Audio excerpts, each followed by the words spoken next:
Армысыздар қымбатты телеарнаның тарландары, құрметті ардагерлер, баршаңызды Қазақ телевизиясының 60 жылдығымен шын жүректен құттықтаймыз.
Есіңде ме бұл хабар? Сағындырған қайран дауыс, сағындырған тұлғалар. Қара сөздің киесін де, иесін де танитын телеарна таратады мың хабар. Телеарна, телетарих, кіл мықтыны танытқан. Жылдар бойы сан түлеген, сан өзгерген қалыптан. Қазағымның нұрға бөлеп, жырға қосып даласын, өркендеген бата алып, шежірелі халықтан. Ең алғашқы, ең бірінші хабар, құнды бәрінен. Көрерменін селт еткізген құнды дерек мәнімен. Ең алғашқы мамандар салды бізге дара жол. Көрерменің баурап әркес, көркем мінез жанымен. Күндер өтті, айлар, жылдар қаншама. Телевизия қарыштады, жұрт көретін тамсана. Сондықтан да тұңғыштарды құрметтейміз бас иіп, еңбектерін үлгі етеміз, алты алашқа жар сала.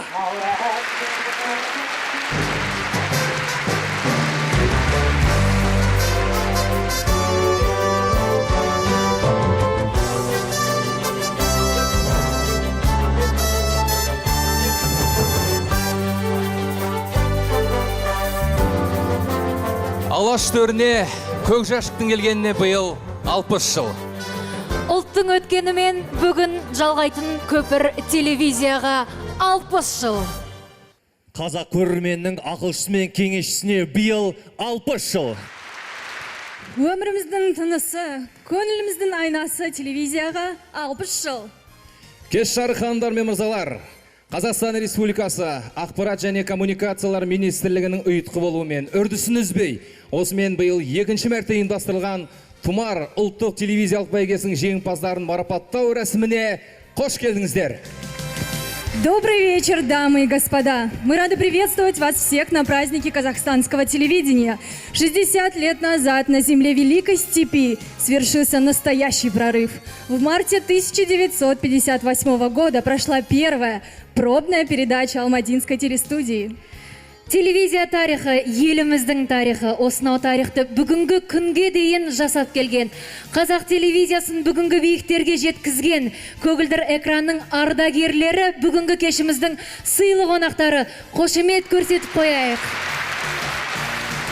Бүгін бір сахнада қазақ телевизиясының бүгіні мен ертеңі бас қосты. Олай болса, 6-10 жылдыққа шолу жасап өтелік. Экранға зер салыңыздар. Телевизия дегеніміз не? Бұл үнемі жаңалыққа ұмтылған, ізденіспен шексіз шығармашылықтың ортасы. Телевизия бұл бүтін бір ұжымды жұмылдырып, қайталанбас туынды жасайтын алаң.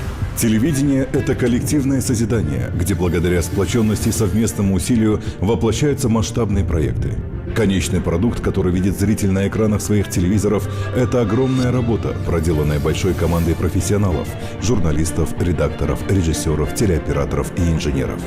Қазақ теледидарына 60 жыл. Осынау мерзімде отандық телевизия талай өзгерістерді бастан өткерді.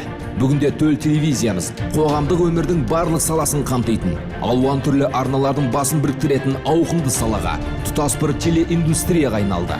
Благодаря постоянному вниманию и поддержке президента Республики Нурсултана Абишевича Назарбаева, казахстанское телевидение вышло сегодня на новый уровень развития.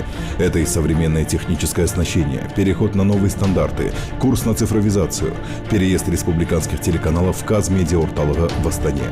По инициативе президента состоялось открытие новых телеканалов Хабар-24, Балапан, Казспорт. И сегодня Астана стала центром огромной телевизионной индустрии в Казахстане. 50 жылда ел жаңа, 100 жылда қазан дейді халқымыз. Жарты ғасырдан асқан жарқын тарихында көрерменнің көзайымына айналған отандық телевизияның бүгінгі мерейтойы өткенді екшеп, болашаққа бағыт бағдар түзетін сындарлы сәт. 1958 жылдың 8 наурызында Алматы телестудиясы іске қосылып, ең алғашқы хабар таратылды.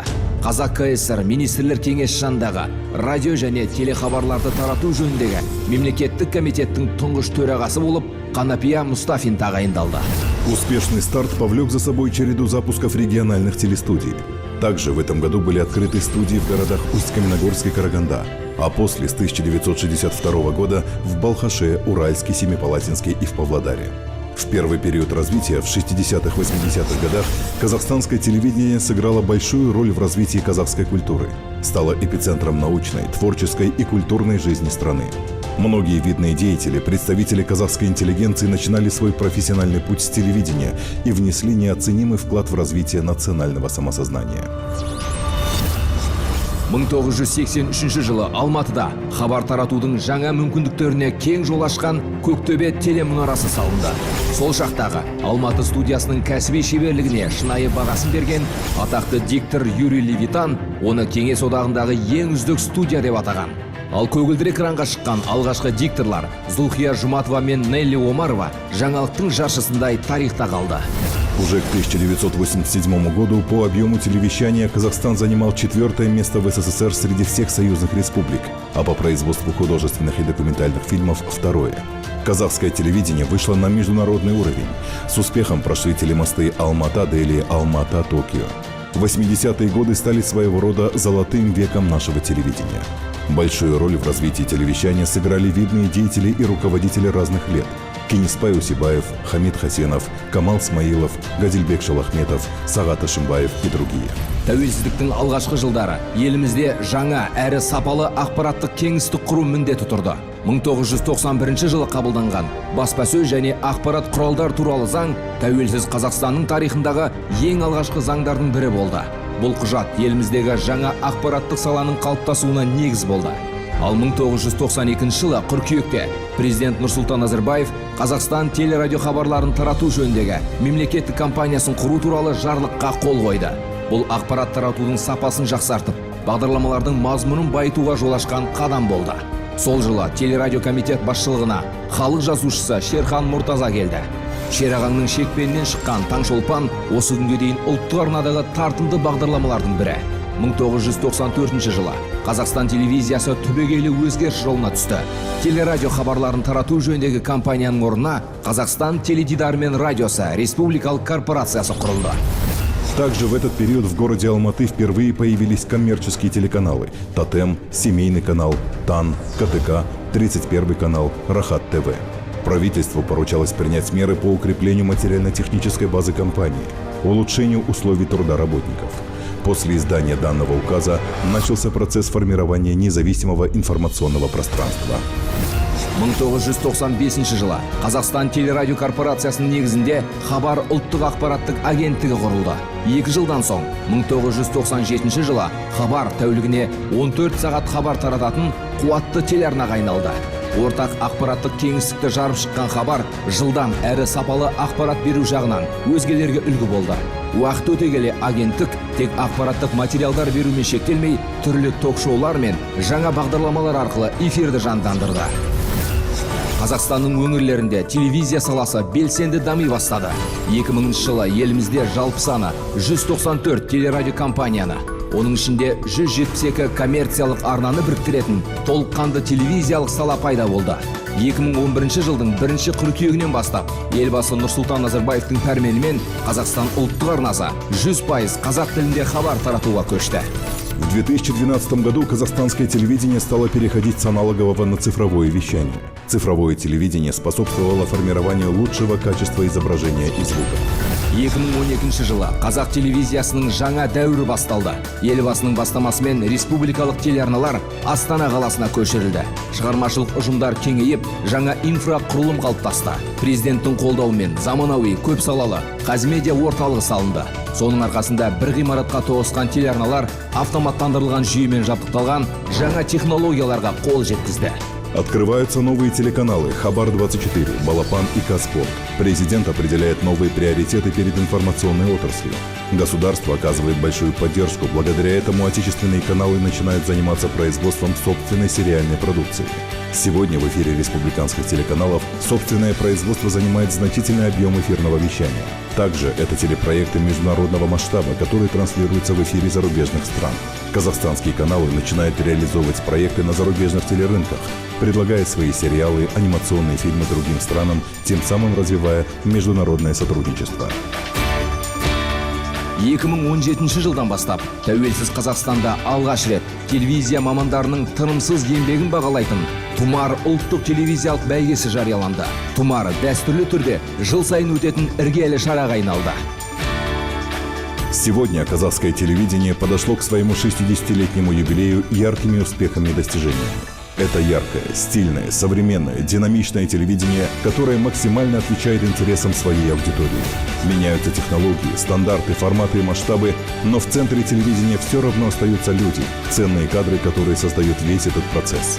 Главное богатство казахстанского телевидения – это преемственность поколений. Сохраняя культурные ценности и память прошлых лет, мы строим новое телевидение. Бүгінде отандық телевизия бұл еліміздің таспаға басылған тарихы ғана емес, миллиондардың жүрегінде сақталған тұтас бір дәуір деп мақтанышпен айтуға болады. Бүгінгі телевизия ортақ мүдде жолындағы жауапкершілікпен ауыртпалы жүгін қатар сезінген кәсіби мамандардың бір сәтке де толастамайтын тынымсыз еңбегі. Себебі телевизияда үзіліс болмайды. Телевизияның тайм-коды ешқашан тоқтамайды.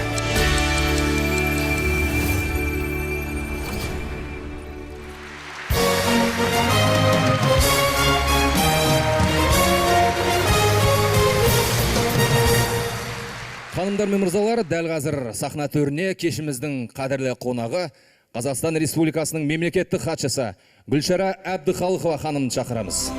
Қонақтарымызға қошемет көрсетейік. Бүгін мереке Қазақ телевизиясының 60 жылдығы.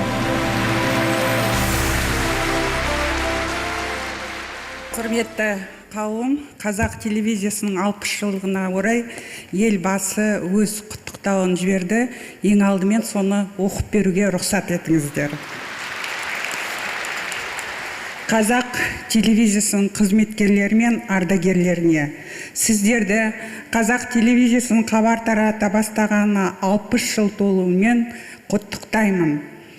Бүгінде қоғам өмірінің күнделікті тыныс тіршілігін теледидарсыз көзге елестету қиын. Сондықтан бұл отандық телевизияның мыңдаған қызметкерлерінің ғана емес, барша қазақстандықтардың ортақ мерейлі мерекесі деуге болады. Осы жылдарда сіздер республикамыздың күрделі өткені мен бүгінгі тәуелсіз Қазақстанның сан салалы жетістіктерін, өзекті проблемаларын дер кезінде таспаға түсіріп, отанымыздың бейнелі шежіресін жазып келесіздер.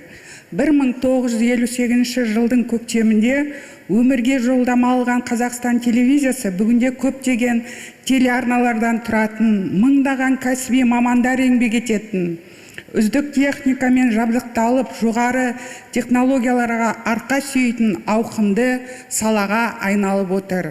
Соның ішінде 60 жылдан бері көрерменнің үздіксіз көзайымы болып келе жатқан Қазақ телевизиясының қара шаңырағы Қазақстан ұлттық телеарнасының алатын орны ерекше.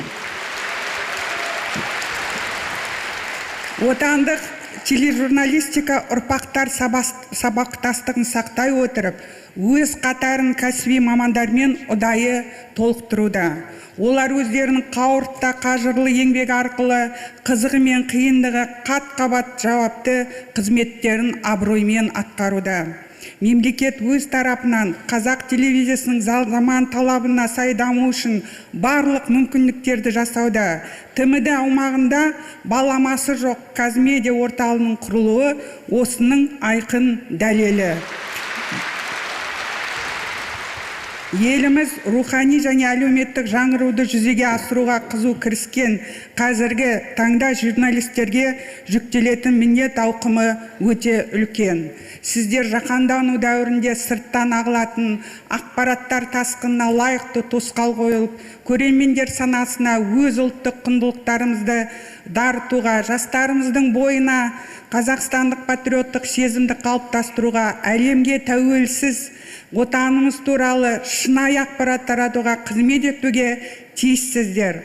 Осы абыройлы міндеттерді жүзеге асыруда баршаңызға зор денсаулық пен бақыт, ізденімпаздық пен жаңа шығармашылық табыстар тілеймін. Қазақстан Республикасының президенті Нұрсұлтан Назарбаев. Телевизияның мерейтойына орай арнайы құттықтау жолдаған елбасымызға зор алғысымызды білдіреміз. Дорогие друзья, я хочу от своего имени тоже поздравить с этой знаменательной датой. У казахстанского телевидения очень интересная история, очень интересное прошлое. Ну и, конечно же, телевидение активно присутствует в нашей жизни и сейчас. И надеюсь, великолепное будет будущее в эпоху цифровизации. Телевидение – это великая сила. Пусть эта сила работает во благо нашей страны, во благо нашего народа. Мерекелеріңіз құтты болсын. Гүлшара Наушақызы, дәл қазір біз өзіңізден қазақ телевизиясының 60 жылдығына орай тағайындалған арнайы сыйлықты табыстауыңызды сұраймыз.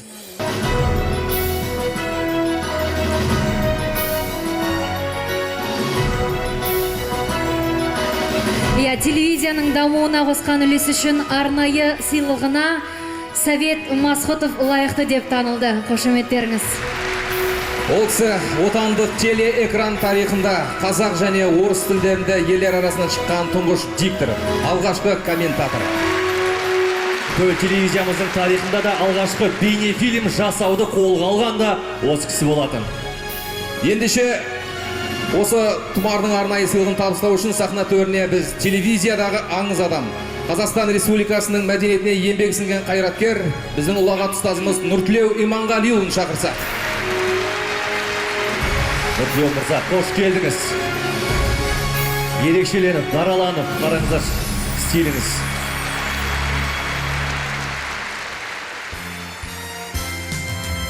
Рахмет.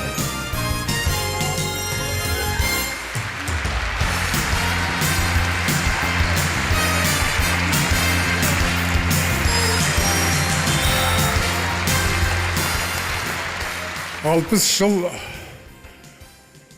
бұл үлкен тарих. 60 жылға татитын шежіре. Телевизия өзінің ел жұртының сөзін сөйлеп, халықтың құндылықтарын, қасиеттері арқылы өзінің абыройын аспандатса, онда жұмыс істеген ұстаздарымыз, әріптестеріміз, шәкірттеріміз сол абыройға лайықты қызмет жасайтын, техникасы бар әлемдік телевидениенің тенденциясына ілесетін әріптестер, жұмыскерлер, мамандар. Бұл тек қана телевизия қызметкерлерінің, біздің ардагерлердің, немесе бүгінгі бренд жасап отырған жас әріптестерімнің ғана мерекесі емес, миллиондаған көрерменнің мерекесі. Ендеше ұлттың тойы құтты болсын. Рахмет. Рахмет, Сүйініп мырза. Гүлшара Наушақызы зор алғысымыз білдіреміз. Қошеметтеріміз. Құтты болсын.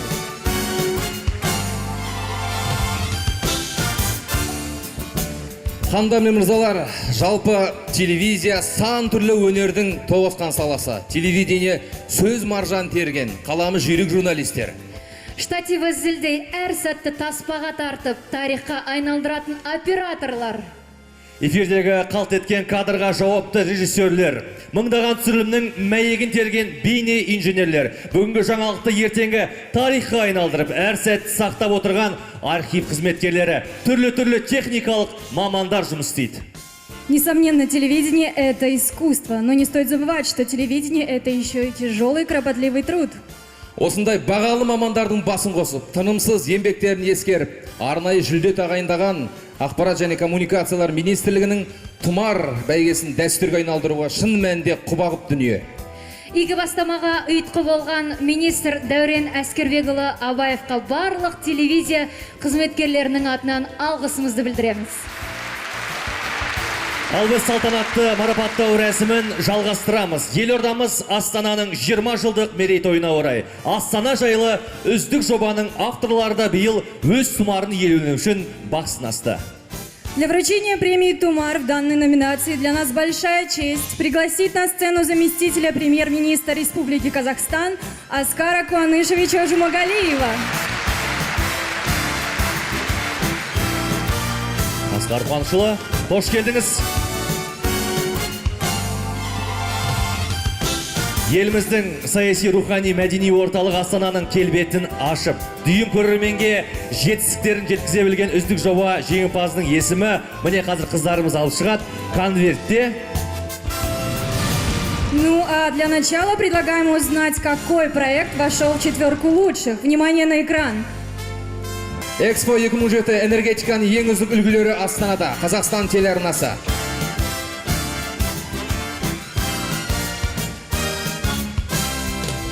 Астана город мира, добра и надежды. Қазақстан Республикасы президентінің телерадио кешені.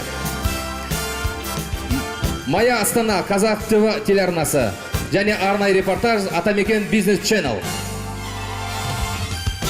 Сонымен Астана жайлы үздік жоба. Қазақ ТВ, Қазақстан Республикасы президентінің телерадио кешені, Қазақстан телеарнасы немесе Атамекен бизнес ченел. Қайсы үздік деп танылды екен? Құрметті достар, құрметті әріптестер, ашылған фильмде қандай үлкен жетістіктерге дейін қазақ телевизиясы елбасының арқасында жетті көрдік. Одан да үлкен жетістіктер болсын, қазақ телевизия дәме берсін, көрке берсін, баршаңызға тек қана жақсылық тілеймін. Алдыңызға қойған мақсаттарыңызға нұр жаусын. Енді сонымен волнуюсь. Моя Астана, телеканал Қазақ ТВ. Қазақ ТВ, Моя Астана, менің Астанам. Қошеметтеріміз мінекей тұмар сыйлығы. Қазақ ТВ ұжымын басшылығын ортаға шақырамыз. Қуаныштымыз.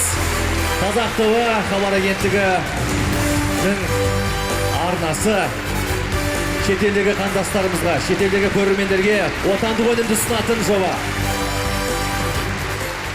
Всем добрый вечер. Это так волнительно. Спасибо большое. Мы от имени канала Казах ТВ, от имени режиссера этого документального фильма Каната Бисикеева хотели бы поблагодарить вас за доверие.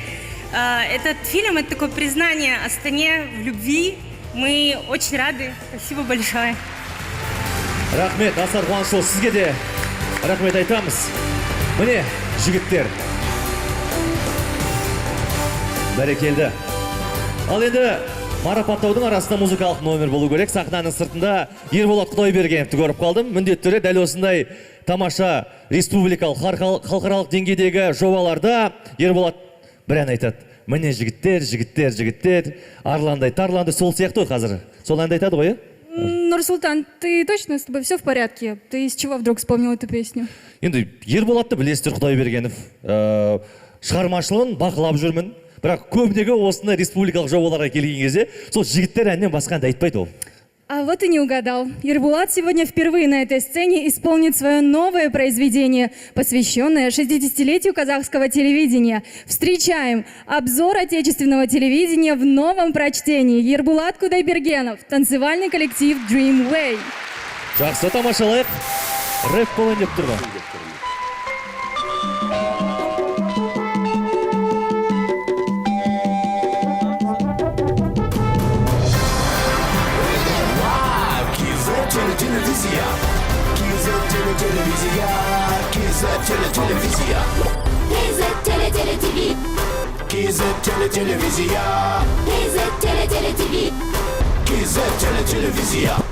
Ұлтымның ұлан байтақ даласында қазақ телевизиясы саласында 60 жыл жарқырады жар айнасы таң шолпан кеш жарықтың арасында келгенде тәуелсіздік 91 мұрындап болу жұрттың бостандығын қазына таратқандай сүйіншелі бәр үйдің төріндегі құрсанды қане қос деректі бағдарлама жаңалық кинолар хикаяттар жаңарып жол тартты көпшілікке түрлі хабар топтамай тәулік бойы таралып режиссер, монтажер, таспагер, суретші, декоратор, дизайнер, бейнеқор, қызметкерлер, кадр сыртында қыруар еңбек етер. Қазақстан хабар Астана, балапан спорт, 24 қазақты БКТК, МТК, 31 СТВ, 7-ші ГАКУ, туйду мамузор, ХТВ, ОТВ, атам екенчеру. Бұл кезек телевизия, Қазақстанның арналары, бұл қазақ телевизия, мерейтой деп жар салады. Телевизия, Қазақстанның арналары, бұл қазақ телевизия, 60 жылды тойлатады.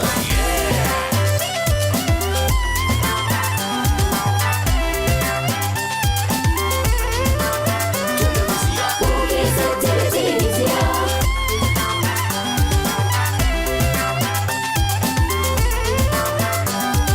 бұл қазақ телевизия. Көрген ел экраннан қуаттанды, тамсанып күліп кейде жылап та алды.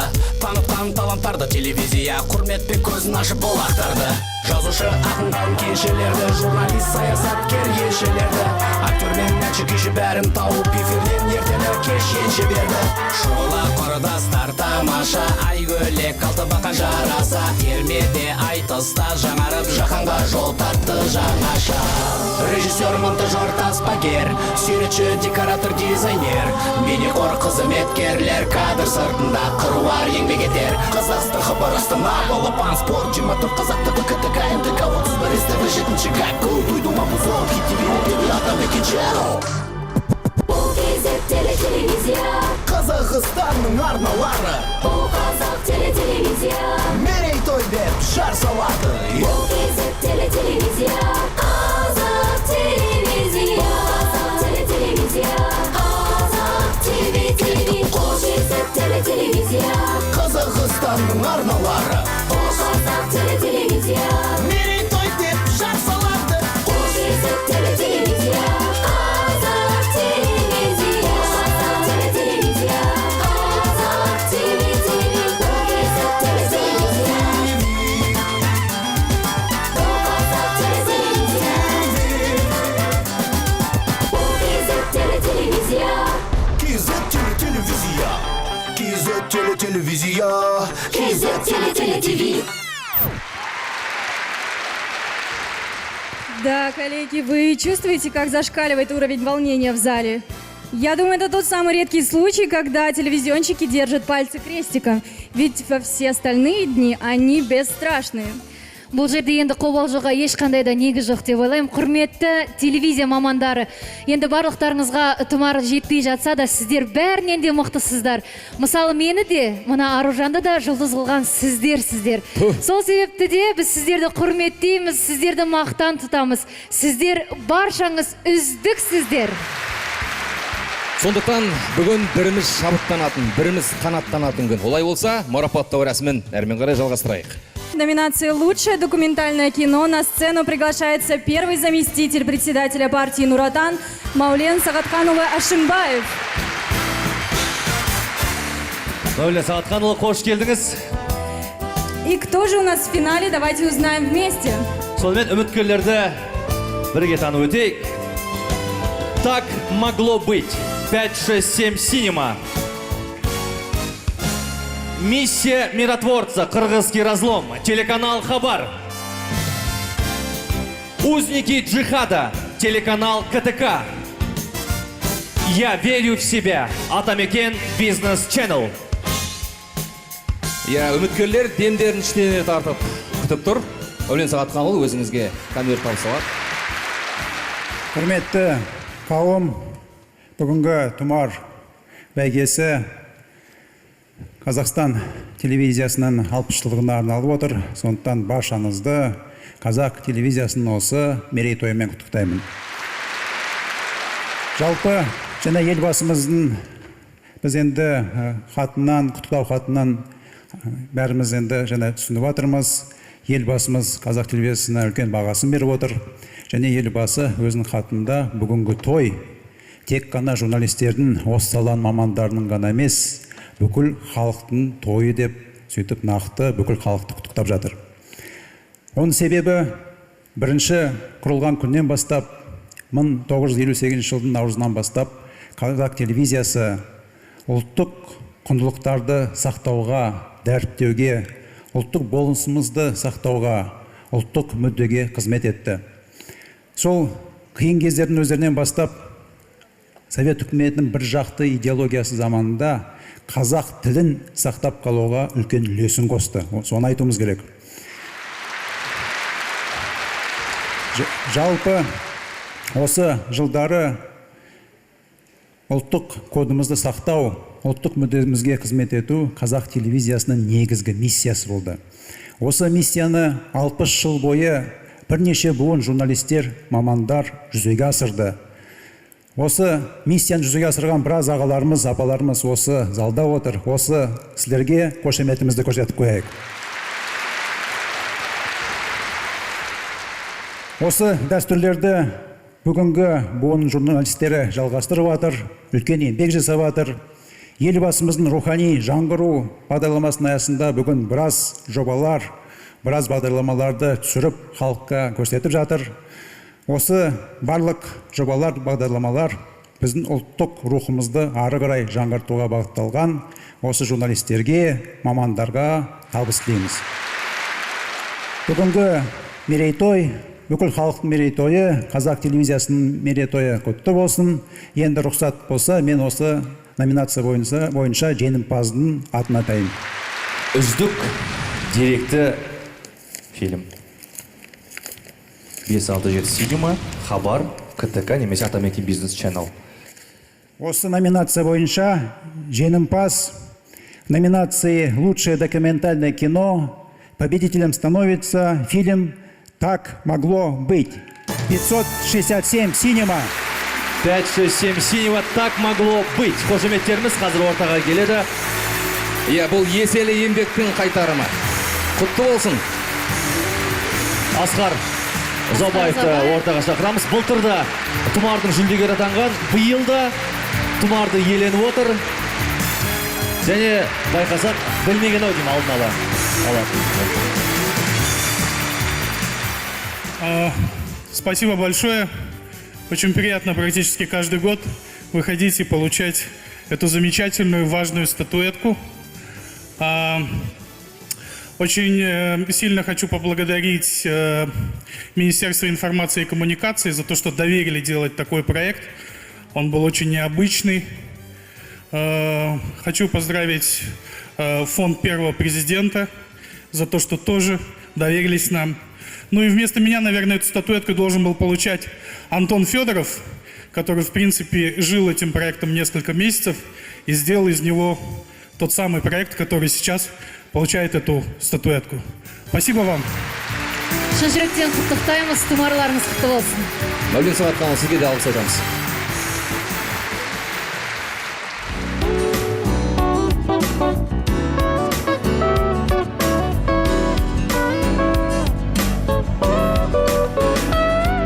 В солнечном городе с ласковым именем мы проводили свои вечера. Был я неправ, и за это прости меня, только закончи. Осынаған естеріңізде ме? Иә, отандық телевизиядағы ең алғашқы әрі ең ұзақ мерзімді телехикая «Тоғысқан тағдырлар». Кезінде шыны керек біздің апаларымыз, әжелеріміз кешке тамақты осы сериалдың кейіпкерлерімен бірге ішіп, солардың проблемаларымен бірге өмір сүретін. Та самая Жанна из того самого перекрестка сегодня у нас в гостях. Встречайте, заслуженная артистка Казахстана, несравненная Жанна Куанышева. Добрый вечер, уважаемые дамы и господа, дорогие мои коллеги. От всей души поздравляю вас и себя с этим замечательным юбилеем.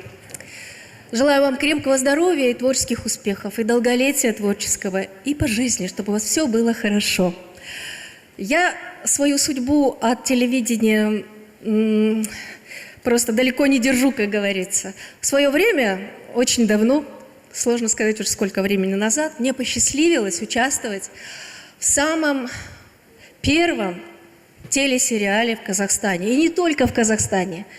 Мы снимали первый телесериал во всем пространстве бывшего Советского Союза. И к нам приезжали за консультациями ребята, которые собирались сделать сериал в Москве или в Ленинграде тогда. Да, так было. Мы даже не знали, насколько это будет судьбоносным. В судьбе каждого из тех, кто тогда участвовал в этом сериале, мы сразу стали звездами. Но самое главное, что этот сериал явился мощным фундаментом для того, чтобы эта отрасль телевидения мощно развивалась, чтобы появлялись новые звезды, новые сериалы, чтобы не терять доверие и любовь зрителей. Это очень-очень важно для телевидения. Я желаю всем вам больших творческих успехов, всего хорошего. А из молодых сериалов, вы знаете, мне очень многие сериалы нравятся. Ребята очень интересно работают. Но есть один сериал, к которому я отношусь с особым теплом, потому что помогала в кастинге этого сериала. Назывался он «Ағайындылар». Если вы его видели, наверняка помните, да? Жанна ханым, иә, «Ағайындылар» фильмі талай көрермендердің жүрегінен орын алғаны сөзсіз. Солай емес пе? Алдарыңызда әнші, актер, Қазақстанның еңбек сіңірген қайраткері Нұрлан Әлімжан. Қошеметтеріңіз. Иә, кемедегінің жаны бір дейді. Бұл қуанышқа бәріміз ерекше қуанып жатырмыз. 60 жылдық осы қуаныш ұзағынан сүйіндірге құтты болсын. Қанаттарыңыз ешқашанда талмасын, шабыттың шыңында шалқып, халыққа берерлеріңіз көп болсын. Шын жүректен құттықтаймыз сіздерді. Рахмет. Шынында да телевизияда телехикаялардың алатын орны ерекше. Мәселен, Ақпарат және коммуникациялар министрлігінің тапсырысымен былтырдың өзінде 40-тан астам телехикая көрерменге жол тартқан. Егер уақыттың дермені салып зерделесек, бұл жоғары көрсеткіш. Отандық өнімдер біртіндеп санынан сапаға көшіп жатыр.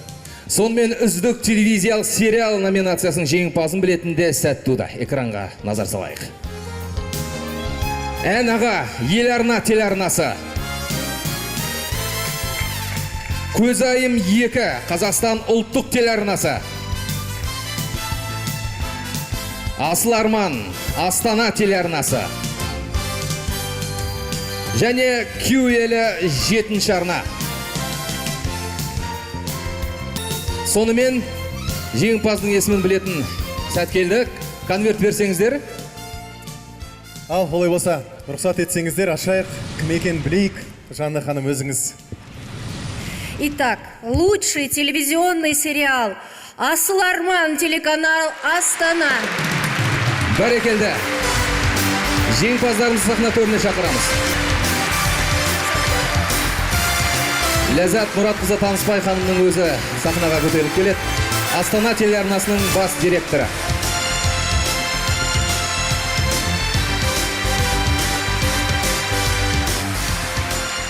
Көп рахмет. Мереке құтты болсын, құрметті әріптестер. Бұл статуэтканы негізі біздің продюсеріміз осы сериалды түсірген Шолпан Батырбаева алу керек еді, бірақ өкінішке орай сапарда келе алмады.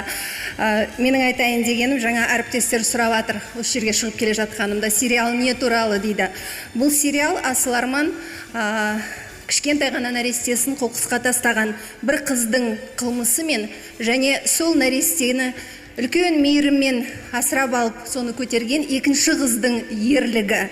Айтайын дегенім, осыншама 60 жылда біздің бүкіл телевизия саласының мамандарының мақсаты өзгерген жоқ. Қандай да заманда, қандай да жағдайда біздің барлығымыздың мақсатымыз осындай сериалдар, осындай роликтер, осындай тележобаларымыз арқылы қоғамды тәрбиелеу, жақсылық жағында қызмет ету. Міне осы мақсатымыз ешқашанда өзгермесін. Мерекелеріңізбен.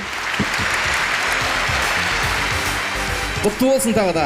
Осындай мәнді, мағыналы телехикаяларыңыз көрермендерді қуанта берсін.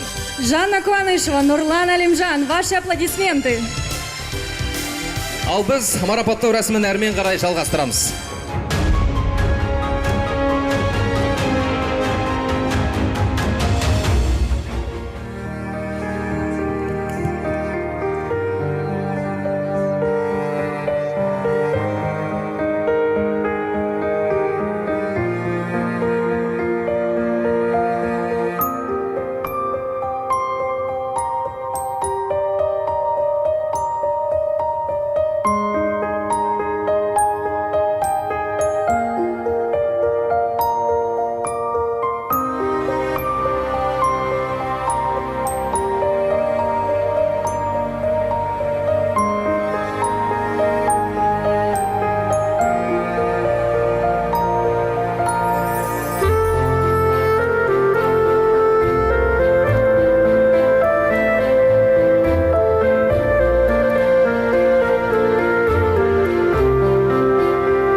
Үздік әлеуметтік жоба номинациясындағы тұмарды табыстау үшін сахнаға Қазақ Телеком акционерлік қоғамының басқарушы директоры Уәлихан Әбділманов мырзаны, сондай-ақ Қазақстан Республикасы еңбек сіңірген қайраткері, телевизия ардагері Рабиға Манжолова ханымды шақырамыз. Қошеметтеріміз.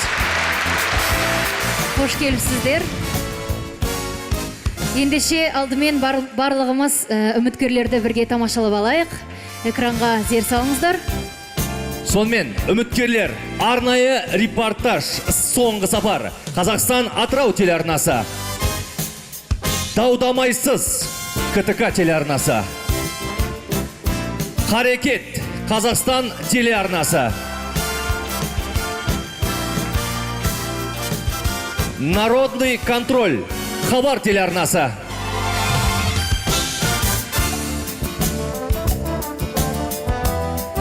Сонымен, кезек өздеріңізде. Уважаемые друзья, участники, номинанты, во-первых, хотел бы поблагодарить своих коллег из Министерства информации и коммуникации за предоставленную возможность нашей компании участвовать в церемонии награждения. Вручая эту награду, хотел бы поблагодарить всех журналистов, всех медийных специалистов, участвующих в этих социальных проектах, поскольку все они в конечном счете направлены на улучшение жизни людей.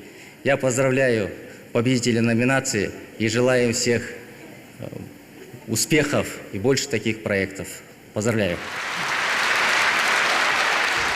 Қадірлі қауым, қымбатты әріптестер, халқымыздың, еліміздің ақпараттық, рухани азығы болып табылатын Қазақ телевизиясының 60 жылдық торқайлы тойы баршамызға құтты болғай.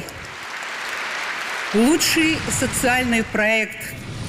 Харекет. Телеканал Казахстан. Жесем мырза, ортаға келіңіз.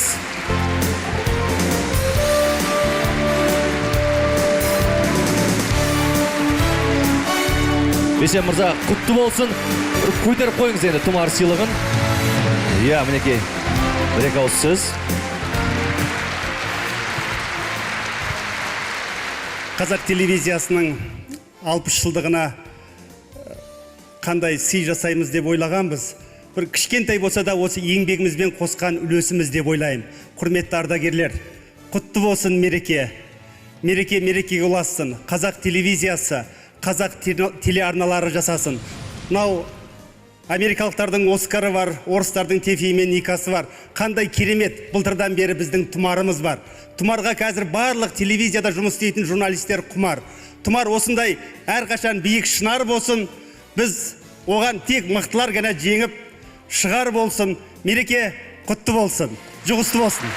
Ендеше сіздің де туарыңыз құтты болсын. Шын жүректен құттықтаймыз. Жеңістеріңіз еселене берсін.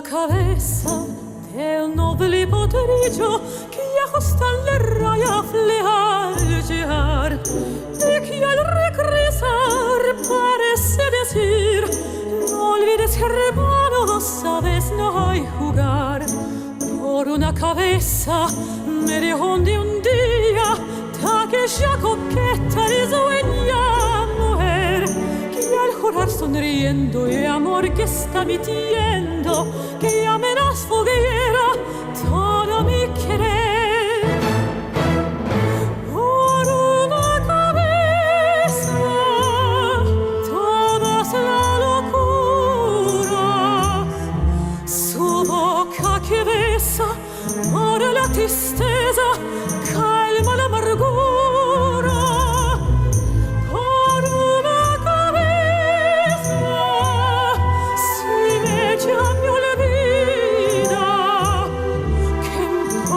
perderme mil veces la vida para qué vivir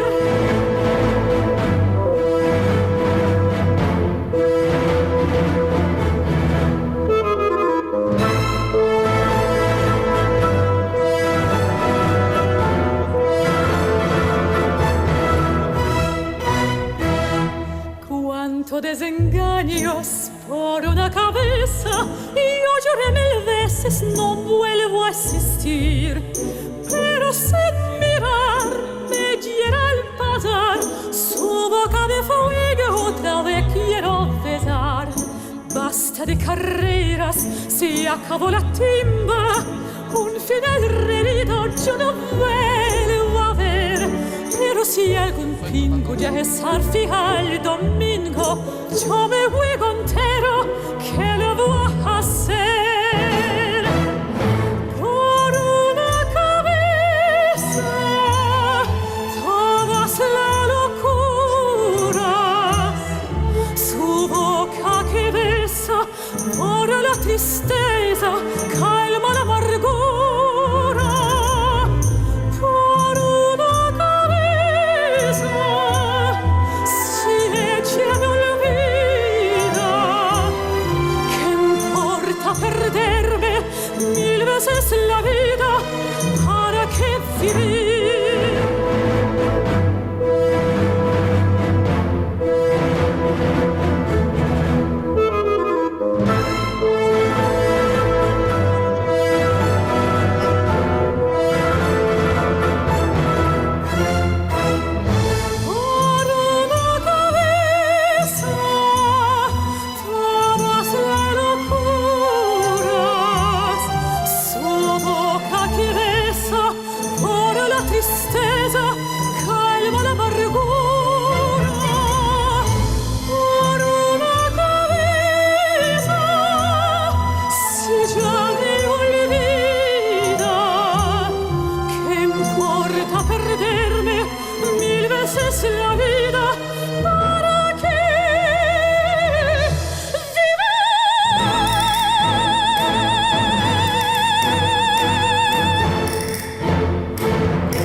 Нұрсұлтан қалай? Иығың қалай болып тұр? Жақсы, иық орында. Өткен аптада футбол ойнап жүріп жарақат алды деп естігем сені. Қателеспесем, оң жақ иығыңды ауыртып алған сияқтысың. Бағыл иығы да ма? Иә. Журналистердің арасында өсек жатпайды. Ешкімге жария салмаған едім, Фейсбукқа, Инстаграмға салғанда жоқпын, қайдан біліп отырсың? Біз енді классик журналистпіз ғой, ақпаратты тек қана сенімді, расталған дерек көзден ғана аламыз. Жалпы Месси болмасаң да, соған еліктеп жүргеніңді білем. Ойыным Мессиге ұқсайды ше, бұлай түрім ше Мессиге ұқсай ма? Жоқ, бұл жерде маған сен Мессиға ұқсайтын қызық болып тұрған жоқ. Маған бәрінен телевизиядағы ақпараттың футболға ұқсайтыны таңғалдырып тұр. Иә, мысалы алаңда жүрген 10 шақты журналист алысып, тартысып, топқа таласқандай ақпарат жинайды. Ақпараттың кей жерлерін асқақтатып, кейбір жерлерін аспандатып, эфирге үлгіруге асығып, сосын барып қақпашыға береді. Қақпашы дегенің диктор болып тұр ғой. Енді солай болып тұр ғой. Екеуміз футболға қатты тым беріліп кеткен сияқтымыз. Бұл жерде достар, футбол мен жаңалықтар қызметін біз бекер салыстырып тұрған жоқпыз. Өйткені келесі номинация үздік ақпараттық бағдарлама. Жеттік. Олай болса, сахна төріне Транстелеком акционерлік қоғамының вице-президенті Болат Темірхановты және BI Group компаниясы баспасөз қызметінің басшысы Гаухар Керімова ханымды шақырамыз. Қош келдіңіздер. Алдымен үздік төртке енген жобалармен таныссақ. Танысайық. Сонымен Аптап КТК телеарнасы. Информбюро 31-ші арна. Мир за неделю, Хабар 24 арнасы. Және Аналитика, Еуразия 1-ші арнасы. Еуразия жанкүйерлері көп залда. Сонымен қош келдіңіздер, иә? Енді жеңімпаздың есімін жариялаңыздар. Рахмет. Добрый вечер, уважаемые коллеги. Поздравляю всех с этим прекрасным юбилеем. Моя трудовая деятельность тоже начиналась когда-то на телевидении. 12 лет я отдала телеканалу «Хабар». Это было прекрасное время, потому что зарождалось независимое телевидение. Самое главное, что я хочу вам пожелать, это то, чтобы вы не забывали про потребности, чаяния людей, для которых вы работаете. Это ваши телезрители. Поздравляю. Добрый день, дамы и господа, старшее поколение, гости, номинанты и наши коллеги по цеху. Поздравляем, для нас, компании Транстелеком, большая честь участвовать в сегодняшнем мероприятии, вручать награду. И хотим сказать о том, что телевидение, когда начиналось с черно-белого аналогового сигнала, сегодня стало ультрацифровым медиа-контентом, который интересен нашим зрителям, интересен нашим клиентам и который позволяет нам строить цифровой Казахстан. Поздравляем вас большое и желаем больших успехов и долголетия. Лучшая информационная программа в Казахстане.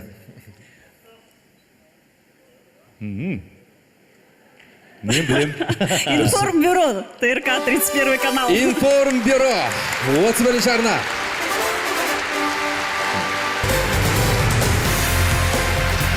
Құтты болсын. Екінші рет алып отыр, былтырда Информбюро үздіктердің қатарынан табылған болатын. Иә, ешкімнің таласы жоқ шығар. Информбюро тағы да үздіктер қатар.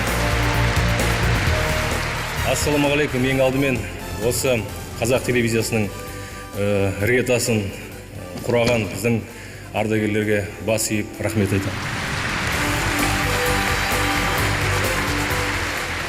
Және Информбюро 31-ші арна біздің басты мақсатымыз, күнделікті істеп жатқан жұмысымыздың ең басты құзыреті ол ел үшін, жер үшін. Рахмет. Иә, шынымен де бүгін екінші мәрте алып отырмыз бұл сыйлықты. Не айтқым келеді? Информбюро ұжымы әрқашанда көрермен көңілінен шыққысы келеді, көрермен үмітін ақтағысы келеді. Бұл өте керемет сәт. Алматыда қалған барлық әріптестеріме үлкен рахмет айтқым келеді. Жігіттер, қыздар, сіздердің жүлделеріңіз құтты болсын. Жаңалықтар жасасын, Информбюро жасасын. Тамаша, шын жүректен жеңімпаздарды құттықтап шығарып салайық. Тұмарларыңыз құтты болсын дейміз. Табан астында астарлы әзіл айту, қағытып қалжыңды айту ол үлкен өнер. Күлдіреміз деп кейде бүлдіріп талып жатқандарымыз қаншама, қоғамдағы түйткіл мәселелерді астарлы әзілмен жеткізіп, көзі қарақты біздің жұртқа ой салу бұл негізі үлкен өнер. Ну, тогда позвольте объявить следующую номинацию «Лучший развлекательный проект». Сахнаға танымал пародист, шоумен Олжас Сыдықбек шақырамыз. Біздің атымыздан залды күлдіретінде сол кісі.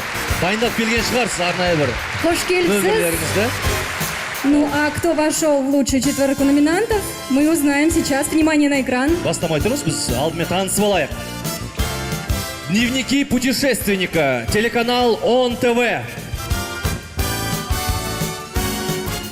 Келіндер бәйгесі, 31-ші арна. Silkway Star, Қазақстан телеарнасы. Мен қазақпын, Қазақстан телеарнасы.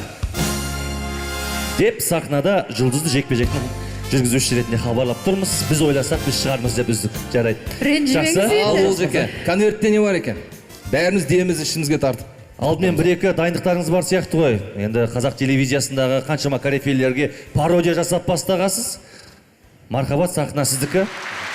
Біріншіден енді қазақ телевизиясындағы ардагерлерімізді, қазақ телевизиясының қызметкерлерін осы қазақ телевизиясының 60 жылдық мерейтойымен құттықтауға рұқсат етіңіздер.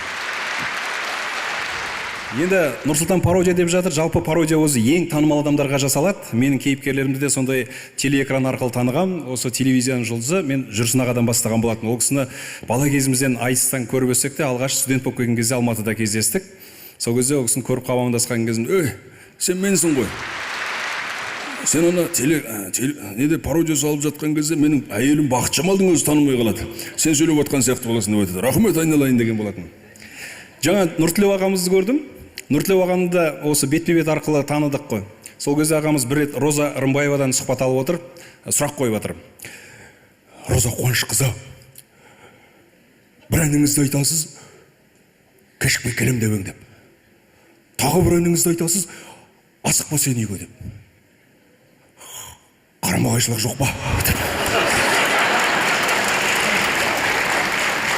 Немесе Асқар Жұмаділдаев ағамыз да математик, академик ағамыз бүгін ортамызда отыр. Ол кісі осы бірнеше жыл бұрын хабар арнасында Тараз бағдарламасы болған, сол бағдарламаға сұхбатқа келіп тұр. Жүргізуші Ринат Кертаев осында отыр. Ринат сұрақ қойып отыр жүргізуші. "Асқар аға, сіз ұялы телефон ұстамайды екенсіз" деп. "Иә, мен ұстамаймын" дейді. "Сонда сізді журналистер қалай табады?" "Инси тауып отырсың ғой" дейді. "Тауып отырсың ғой" дейді. "Көлігіңіз бар ма?" десе, "Бар. Шкода деген көлігім бар. Шкода." Біреулер айтады маған, "Неғып Мерседес мінбейсің" деп. "Оның қажет қанша? Анық төсіне, вынық төсіне жесең болды емес па?"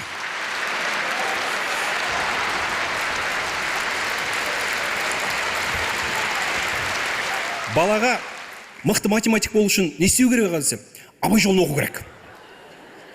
Қалай сонда? Абайды бәрі лирик ақы дейді, бос сөз. Абайда алгоритм бар. Абайда тұрып тұрған логика бар. Ол математика ақын дейді. Мен де осылай таныған болатын. Жақсы. Ал енді жеңімпаздың кім екенін білейік. Лучший развлекательный проект "Мен қазақпын", телеканал Қазақстан. Жаңа маусымдағы ұлттық арнаның төл өнімі, көрерменнің ыстық ықыласына бөленген жоба. Рахмет.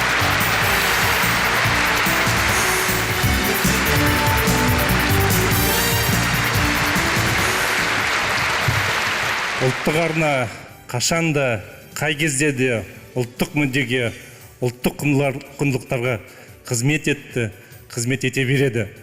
Сондықтан да барша әріптестерімді бүгінгі мерекемен құттықтай отырып, қашанда сол ұлттық мүддеге адал болайық, берік болайық деп айтқым келеді. Бұл жеңіс біздің арнамыздың, біздің корпорациямыздың үлкен жеңісі. Әрбір жобаның артында үлкен ұжымның еңбегі бар, сондықтан барша әріптестерімді бүгінгі жеңіспен құттықтағым келеді. Рахмет сіздерге. Рахмет. Құттықтаймыз. Жеңістеріңіз көбейе берсін. Телевизия тәрбие құралы. Телевизия ел өмірін таспаға тартылатын шежіресі. Телевизия білім мен тәрбиені, ілім мен ғылымды, спорт пен салауатты өмірді насихаттайтын құрал. Иә, соңғы жылдар отандық арналардан көз сүйсініп, көңіл қуанып көретін бағдарламалар легі көбейіп жатыр. Менің есімде біз бала кезде 21 ғасырдың көшбасшысы деген бағдарламаны көретінбіз. Сол бағдарламаны сен жүргіздің. Иә, жүргіздім. Сен көрдің ба сол кезде? Көрдім. Рахмет. Мен де сен көргем кезін суперстарды. Жақсы. Ал мен Бейбіт Құсанбек ағамыз жүргізетін Ақиқат ауылы Тынышбай Рақымның кеш жарығын аса күтетімін. Мүмкін сол жобаларды көру арқылы менің телевизияға деген қызығушылығым артқан шығар. Сол бағдарламады қазір сағынасың. Енді оған дау жоқ. Бір кездері Мұхтар Әуезов ағамыз айтып кеткен, ел болам десең бесігіңді түзе деген, ал біз дәл қазір сол сөзді ел болам десең экраныңды түзе деп өзгертіп алдық. Оған да себеп жоқ емес, көп.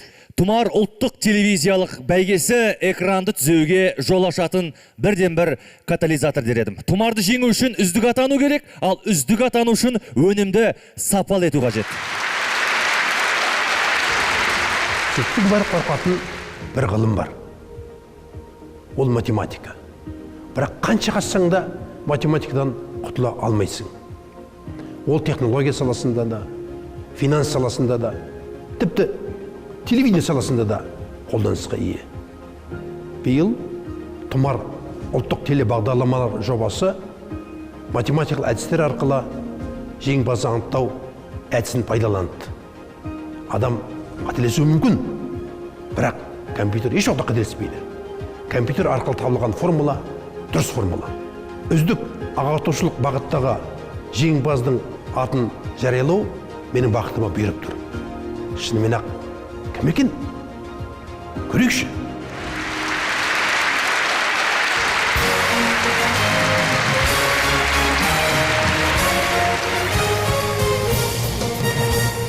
Үздік ағартушылық бағдарлама номинациясының жеңімпазын марапаттау үшін алдарыңызда өздеріңіз көріп отырсыздар. Жұмаділдаев Асқар ағамыз, сондай-ақ 100 жаңа есім жобасының жеңімпазы Байқошқарова Салтанат Берденқызы. Қош келдіңіздер. Қош келіпсіздер. Әуелі экранға зер салып, үміткерлермен барлығымыз бірге таныс болайық. Үміткерлер, үздік ағартушылық бағдарлама.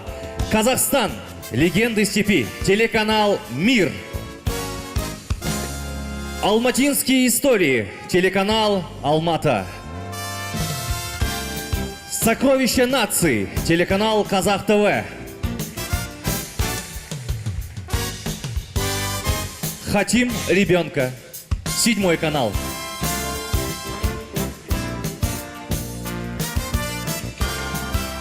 Сонымен кезек өздеріңізде, Асқарымызда сөз өзіңізде, сізді Олжас жақсылап пародия жасады сізге.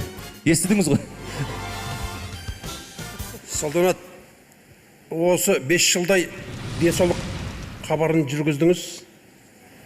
Жұлдыз болу қалай екен?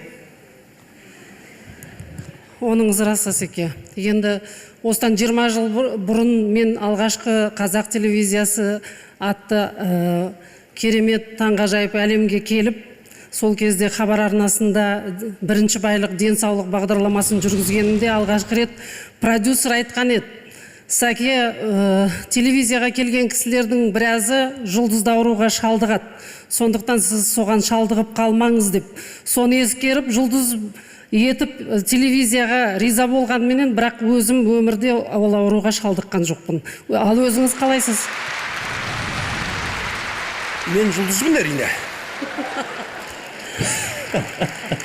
Тек қана Олжастың хабарында. Оныңыз рас, өйткені сіз математика ғылымның да жұлдызысыз, телевизияның да жұлдызысыз. Сіздің әңгімелеріңізді тыңдағанда тура бір математиканың нақты формулаларын шешіп отырғандай көреміз. Салтанат ханым, Асқар мырза, Тұмар не отыр, Тұмар жағы қалай бұлай? Өзің сөзі бердіңе тоқтата алмайсың. Бұл пунктіне жетейікші, а пунктіне. Акваторпен жетейік. Неге махаббат туралы ән көп? Математика туралы ән жоқ.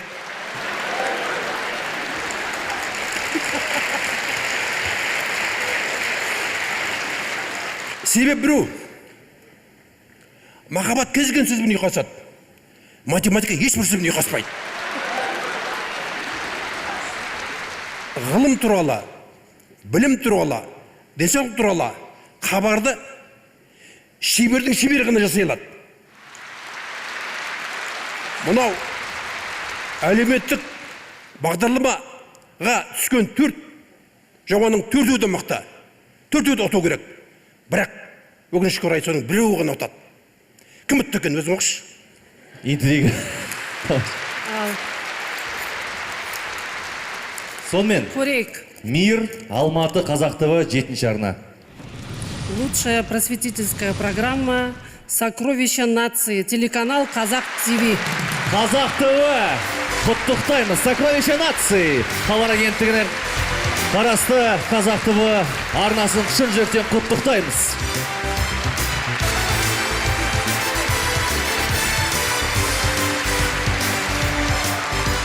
Сандуғаш ханым, сөз өзіңізде. Добрый вечер. Однозначно сегодня наш день. Я хочу поблагодарить всех за высокую оценку нашего труда, контента, который мы производим. И в первую очередь, конечно, хочется выразить особую благодарность съемочной группе, всему творческому коллективу проекта «Сокровища нации» за их профессиональный труд, за их неравнодушие к данной теме, за их желание делиться со своим зрителем и поднимать, скажем так, рассказывать об истории культуры казахского народа, всей кочевой цивилизации. Большое вам спасибо. Всех с праздником. Удачи. Тамаша, тұмарларыңыз құтты болсын. Асқар ағам, Салтанат ханым, үлкен рахмет. Миржан, с тех пор, как мне сообщили, что я буду вести церемонию награждения Тумар, я не могла найти себе места. Стала изучать работу наших журналистов и кое-что узнала и о тебе. Біз енді ақпарат аламанына енді ғана қосылған журналистеріміз ғой. Ал мына залда отырған ағапаларымыз телевизияның нағыз тарландары, нағыз майталмандары. Жалпы телевидение мықтылары менің ойымша кіл өңірлерден шығады. Өткен себебі өңірлерде олар пісет, көзге түсет, кейін орталыққа ауысып жатады. Ну и к числу таких журналистов и тебя можно приписать, ведь, насколько я знаю, ты ранее работал в Туравском филиале национального телеканала. Иә, солай, журналистердің көбі өңірлердегі телеарналарда шыңдалады. Өткен себебі кадрлардың ұстаханасы деп өңірлік арналарды бекер айтпайды. Ол тегін емес, өткен себебі ол жерде сен тілші де боласың, ол жерде координатор да өзің, продюсер де өзің, кейде асыққанда шашынды сулап тарап жіберіп, бетіңе грим, опан жағатын гример да өзің. Бір сөзбен айтқанда, ең дұрысы өзің жазған мәтінді эфирде өзің оқиды, диктор да өзің. Сондықтан бір жағынан бұл үлкен мектеп болып біз үшін. Ну что же, не будем медлить. Самое время наградить лучший региональный канал нашей статуэткой Тумар. Для оглашения победителей на сцену приглашаются председатель попечительского совета Фонда развития Казак күресі Казахстан барысы Арман Шураев. Және парламент сенатының әлеуметтік мәдени даму және ғылым жөніндегі комитетінің төрағасы Бірғаным Әйтімова ханым. Алдымен үздіктерді анықтау үшін экранға назар салайық. Жетісу арнасы. Бұл аталымда сондай-ақ Тұран ТВ арнасы да ат қосты. Қазақстан Ақжайық арнасы. Сондай-ақ Отырар ТВ арнасы.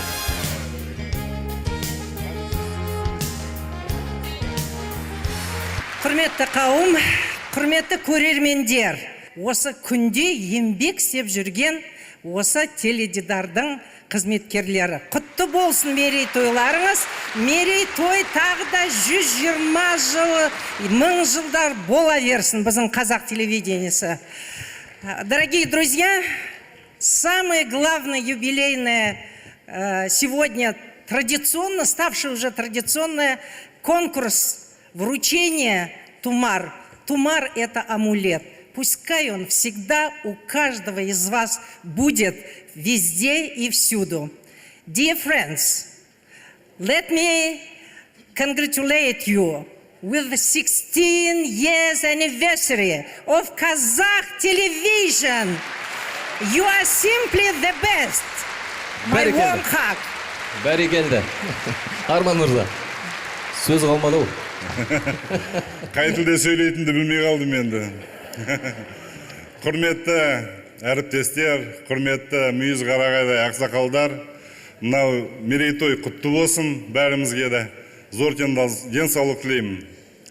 Өзім мынау Қазақстан барысы деген жобаның ұлттық жобаға айналғаны өздеріңіздің үлес қосқандарыңыз, жұмыла көтерген жүк жеңілдейді, қазақ бабамыз. Сол сияқты ол сіздердің еңбектеріңіз бас ием. Лучший региональный телеканал Жетісу. Құттықтаймыз. Үстінді қазақ телевизиясы жасасын. Құттықтаймыз.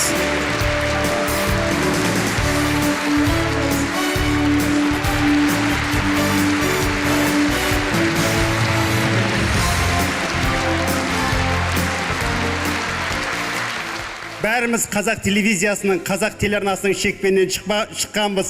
Сондықтан ортақ жеңіс деп санаймын. Телевизия қандай, елдегі қоғамдық өмір сондай. Дамайық, қарап отырмайық, қарекет етейік. Өңірлік телевизиялар дамый берсін. Құтты болсын. Бәрекелді, қуаныштарыңыз еселене берсін. Ал қазір, хандар мен мырзалар, музыка атты уақыт машинасы бізді өткенге оралтады. Сүйікті әндерімізді тыңдап, құлақтың құрышын қандырайық.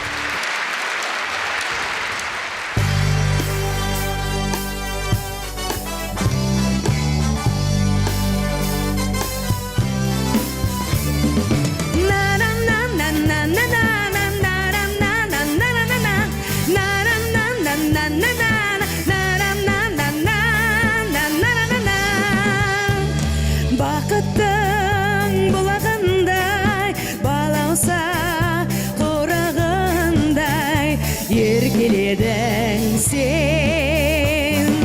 Көзімнің жалынымен, сезімнің ағынымен, өртебедің сен.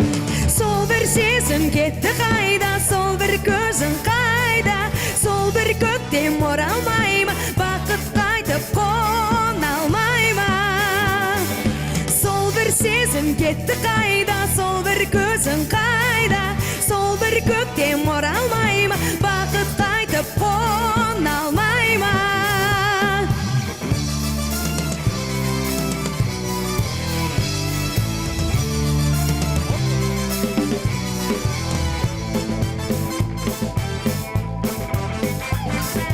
Оқу менен ешқашанда ешкімге бермейді, қолымдағы бар сүңгістенде күйдірер сендейді.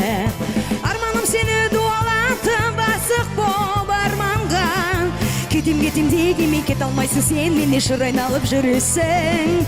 Кетем дегеме кет алмайсың сен, менен шыр айналып жүресің. Арманым сені дуалатып асық боп арманға, кетем дегеме кет алмайсың сен, менен шыр айналып жүресің.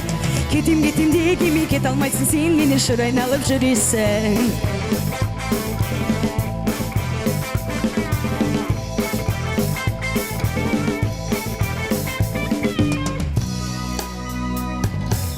Жұлдыздай жарқырайды, толқындай сарқырайды кей көңіл. Тулайды жалындайды, еркіңе бағынбайды тей. Асау бұл өмірде сан таралы жолдан, болса дағы даңсалалы қолдан. Адасармас менің асыл арманымда, жеткізеді ағарайлы таңдар бұл өмірде.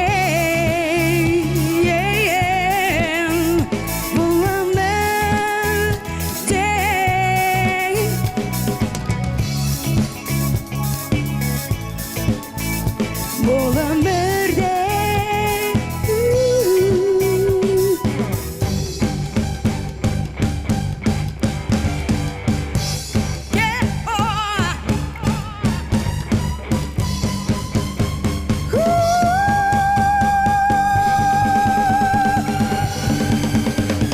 сезім сиқырлы ғалама, о жүректегі шапағат, мәңгі әлемді қорғайтын махаббат, тек пәк махаббат. Сезім сиқырлы ғалама, о жүректегі шапағат, ойлайдым. Махаббат тек пәк махаббат.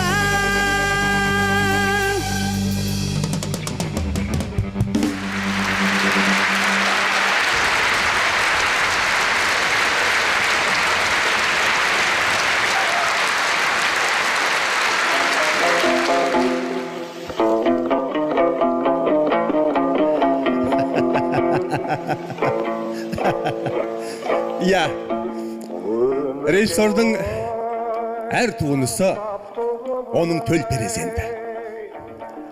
Тіпті кейде санаңа орнық қалған кейіпкерлерің бұлқынуы мүмкін.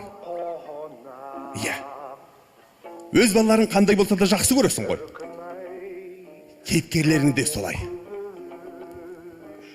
Ол кейде жаман болуы мүмкін, кейде жақсы болуы мүмкін. Кейде тіпті жүрегің түбіне, көңіліңе әбден орныққан кейіпкерлерін өзіңе бағынбай кететін кездер болады. Міне, режиссер өзінің қиялы мен идеясының құлы. Ол өйткені сезімтал, суреткер. Режиссер кинода да, телевизияда да, театрда да режиссер. Өйткені ол өте сондай шебер өнер иесі. Режиссер үшін басты керегі жүректің тазалығы, сезімнің мөлдірлігі, сананың саңлақтығы. Міне, режиссерға ең қажеті осылар. Иә, дайынбыз ба?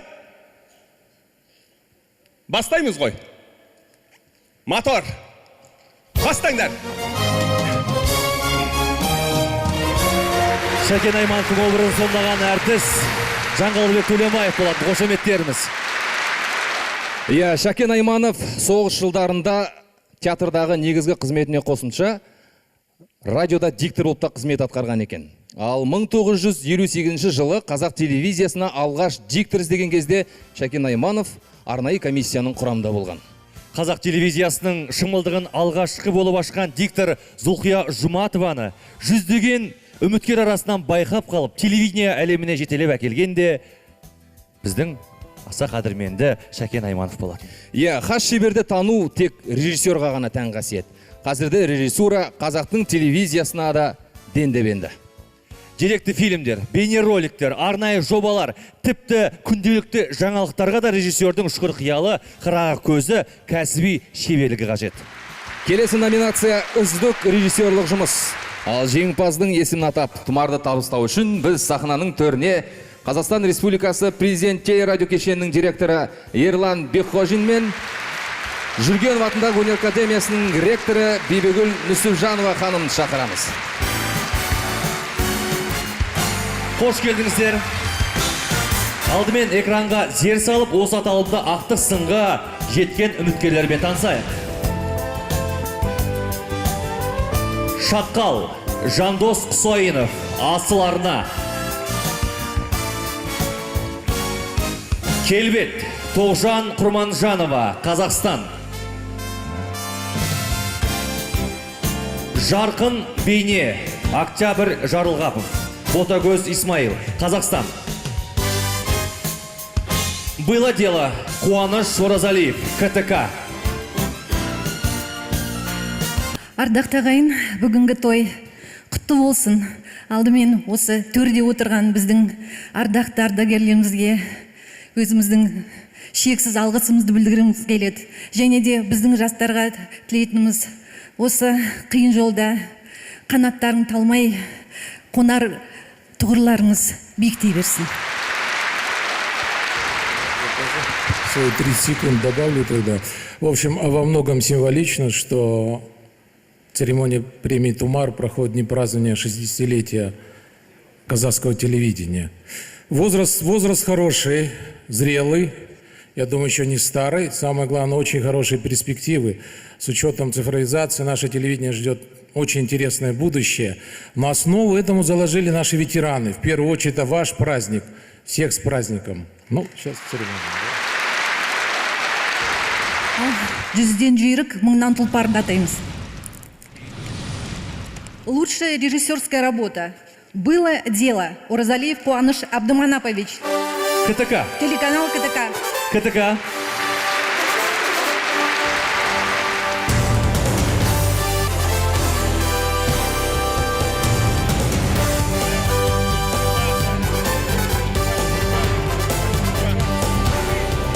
Спасибо.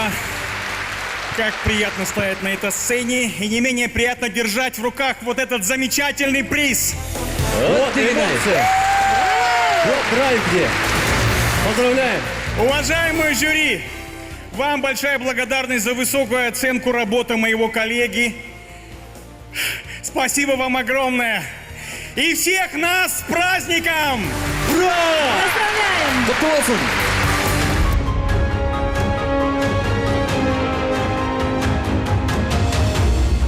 Для того, чтобы стать профессиональным оператором, в первую очередь надо иметь физическую подготовку. Каждый день поднимать по 30-40 килограмм – нелегкий труд.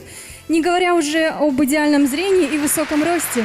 Ал біздің қазылар алқасы үздік оператор деп кімді таңдады екен? Для вручения премии «Тумар» в номинации «Лучшая операторская работа» на сцену приглашаются режиссер, сценарист Лев Михайлович Мариупольский, а также директор филиала Казахского научно-исследовательского института глазных болезней в городе Астана Айгерим Серикбаевна Тулетова. Қош келіпсіздер. Сонымен алдымен экранға назар аударайық. Осы аталымда ақтық сынға жеткендер кімдер? Наедине с природой Максим Левитин, Қазақ ТВ телеарнасы. Қайрат Салықов, Евразия бірінші арнасы. Телемост, новая индустриализация, Еркебұлан Құрманғалиев, Қазақстан ұлттық арнасы. Және Сергелден, Еркін Сатенов, Асыл арна.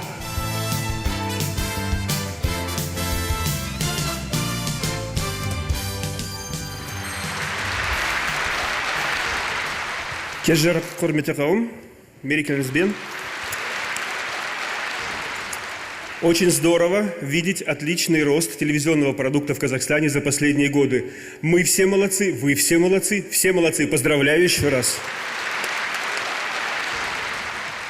Добрый вечер, дорогие друзья. Мне, как врачу-офтальмологу, сегодня большая честь объявлять победителя именно этой номинации.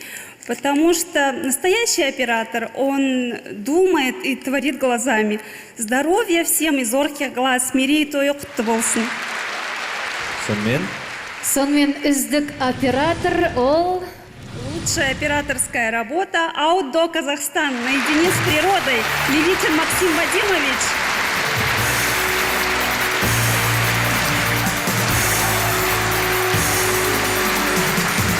Наедине с природой, Қазақ ТВ, қошеметтеріміз, бүгін жұлдыз сәт болды Қазақ ТВ арнасы.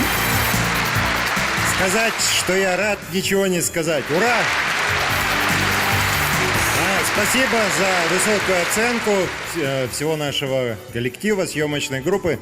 Но поскольку мы снимаем казахстанскую природу, то большую часть похвал нужно отнести все-таки к казахстанской природе, потому что она прекрасна. И здорово, что сейчас казахстанские телеканалы обращают на нее внимание. Будет спрос, и будут молодые ребята заниматься, снимать природу. Она достойна того, чтобы ее видели все. Спасибо. С праздником. Тамаша, жеңісіңіз құтты болсын. Поздравляем от души. Журналист қоғам жанының инженері. Нет такой сферы деятельности, в которой не был бы компетентен настоящий журналист. Журналист тұлға лауазым, мінезі дала, тау, өзен, басады зілдейміз оның көрсетсе, кімнен дәу өзін. Тыңдайды оны кереңде, оқиды оны кемеңгер. Журналист деген әне, сол журналист болам дегендер. Журналист жолаушы, ол өмір бойы жол үстінде. Ол жүрмеген жол, ол бармаған жер жоқ. Ол қоғамның көзі, қоғамның құлағы, жақсылықтың жаршысы. Ол шындықты шырқатып айтатын, ақиқат іздейтін, әрқашан әділдіктің жағына шығатын қоғам жанашыры. Енді өздеріңді мақтай бергенше біз қайта келесі номинация егерін мақтайық, өйткені ол жылдың ең үздік тележурналисі. Жылдың ең үздік тележурналисі. Ортаға Қазақстан Медиа Альянсы басқармасының төрағасы, Forbes Қазақстан журналының бас редакторы Арманжан Байтасов мырзаны. А также советника председателя Сената парламента Республики Казахстан по вопросам взаимодействия со средствами массовой информации, вице-президента клуба главных редакторов Бибигуль Жексенбай. Қош келіпсіздер. Әуелі үздік төрттікке енген үміткерлермен танысып алсақ. Экранға қарай. Әділет Құсайынов, Астана телеарнасы. Әмір Сәменбетов, Хабар телеарнасы. Асхат Ниязов, бірінші Евразия арнасы. Альбина Әшім, Қазақстан телеарнасы.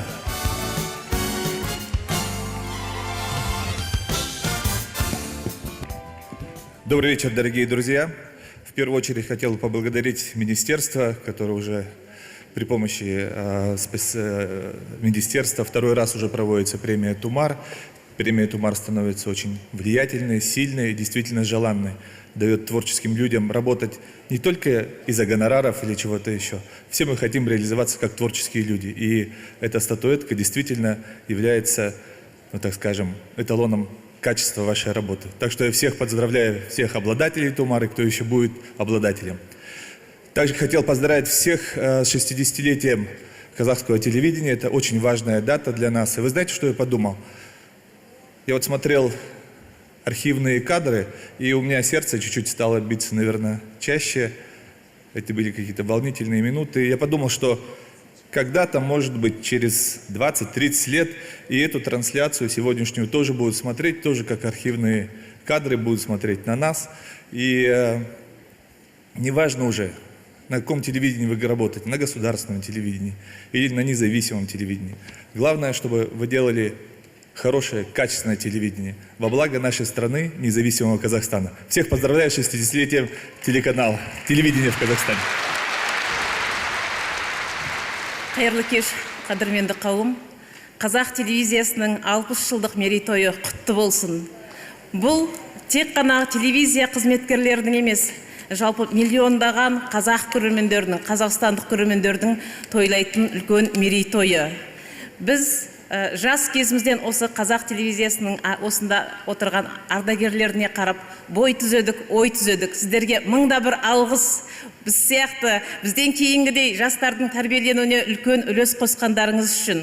Шыны керек, осыдан 60 жыл бұрынғы еңбек еткен біздің аға-апаларымыздың еңбегі өте көп деп айтуға болады. Ерекше, өйткені қазіргі техникалық мүмкіндіктердегідей жағдай ол кезде болмағандығына қарамастан, әрбір көрерменнің жүрегіне жол тауып, шынымен де телевизия үлкен мәдениеттің, тәрбиенің, білімнің ордасы болды.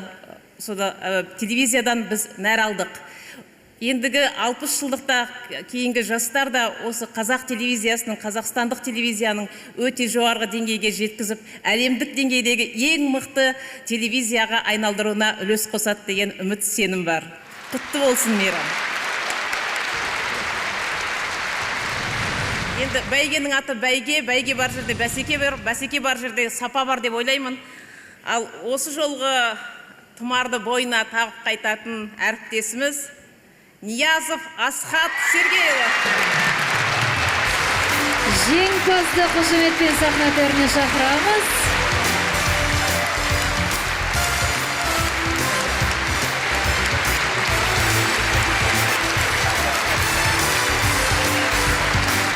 Спасибо большое. Все-таки, коллеги, интересная у нас профессия, да? С утра был на сирийских переговорах, потом быстро-быстро бежишь в редакцию отписать сюжет, потому что тебе говорят в 5 кровь из носа, надо быть здесь. Ты начитываешь текст монтажки, тут же тебя переодевают. Нашли где-то смокинг, потому что сказали в смокинге быть у координатора. В общем, я считаю, что, может быть, не заслуживаю этой награды, потому что Здесь есть очень много журналистов, которые действительно талантливые. Спасибо, кстати, на 7 канале спасибо Дане Саудигеровой, которая первая приняла меня на работу, да, дала возможность работать на телевидении. Спасибо Ольге Цойт, Саше Трухачеву, потому что они дали мне большой опыт. Ну и сюжеты, программа «Аналитика». Спасибо программе «Аналитику», лично Олегу Журкевичу. Я вас всех люблю, спасибо. Шын жүректен құттықтаймыз қонақтарға. Емін Нұрғалиевза, Арманжан Ерке сіздерге де көп рахмет айтамыз.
Қалай болды?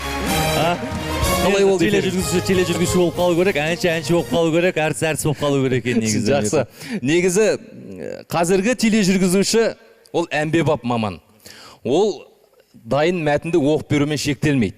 Мәтінді өзі жазады, сұхбатты алады. Керек десеңіз, өзі түзейді, күзейді. Егер қажет болса FTP, Dalit, Synergy, Final Cut дегендердің бәрін меңгеріп алады. Ал эфирдегі еркіндігімен сөз тауы мүлдем басқа әңгіме. Сен дәл осы жерде өзіңді айтып тұрған сияқтысың, іштей мақтап бар ғой, өзіңнің қасиеттеріңді даралап. Мен жалпылама айтып жатырмын, жалпылама. Жалпы қазақ телевизиясында, Қазмедиа орталығында болсын, дәл осындай сен айтып кеткен талаптарға сай келетін журналистер, тележүргізушілердің қатары көбейіп келе жатыр. Қуануға болады және олардың басым көпшілігі осы жердегі алғаш қатарларда отыр десек болады. Олай болса, жылдың үздік тележүргізушісінде анықтайтын сәт келді. Сахнаға парламент мәжілісінің депутаты Сауытбек Әбдірахманов ағамызды және Қазмедиа Медиа Скулдың директоры алтын дауысты әріптесіміз Махаббат Есенді шақырамыз. Жылдың үздік тележүргізушісі Алдымен экранға зер салсақ, үміткерлермен таныс болайық. Лейла Сұлтанқызы, Media Promotion Z. Алексей Шахматов, КТК телеарнасы. Дана Нұржігіт, Қазақстан ұлттық телеарнасы. Және Майя Бекбаева, Magic TV Production. Меніңше төртеуі де осал емес. Осал емес. Тұмар жыл сайын өткізілгенімен 60 жылдық сияқты мерейтой 10 жылда бір болады ғой. Сондықтан осы мүмкіндікті пайдаланып бір ауыз тілек айтайық. Бағана Нұр Отан партиясы төрағасының бірінші орынбасары Мәулен Әшімбаев телевидениенің тілді сақтаудағы рөлін айтты. Соған байланысты бір ойды шегелеп айтқым келеді. Ол ой, бұл оқиға осыдан 60 жыл бұрын 1958 жылы болғандығы. Тың игерудің тұсындағы түрлі солақай саясаттың салдарынан 700-ден астам қазақ мектебі жабылып, облыстық газеттер бір-біріне қосылып, қазақ газеттері аударма газетіне айналып, республикалық газеттердің өзін қосу жөнінде әңгіме орталық комитетінің бюросына дейін жетіп барған өте қиын кез болатын. Сондай кезде шыққан қазақ телевизиясы қазақ тілін алғаш рет миллиондық аудиторияға алып шықты. Бүкіл елді бір көк жәшікке қарату арқылы халықтың құлағына бір сөзді жеткізді, халықтың көзіне бір картинаны көрсетті. Сөйтіп халықты біріктірді, қазақ тілінің мүмкіндігін көрсетті, осы күнге алып келді. Сондықтан да телевидениенің тарихи рөлі ерекше. Мың рахмет сіздерге. Добрый вечер, уважаемые дамы и господа. Разрешите вас поздравить с этой знаменательной, с этой очень важной, с этой исторической датой. Для меня огромная честь находиться среди таких культовых личностей. И стоит отметить, что те телеведущие, которые попали в этот шорт-лист, они являются культами для той эпохи, в которой они живут. Но здесь нет никаких сомнений, что вдохновением для того, чтобы когда-то, может быть, 20-15 лет назад они выбрали эту профессию, стали вы, дорогие наши ветераны, и низкий вам поклон. Большое вам спасибо. Отмечу от имени жюри, что эта номинация вызвала такие споры, такие баталии. И поверьте, каждый из номинантов был достоин, но победит тот, за кем идут миллионы. Дана Нұржігітова. Дана Нұржігіт, Қазақстан ұлттық телеарнасы.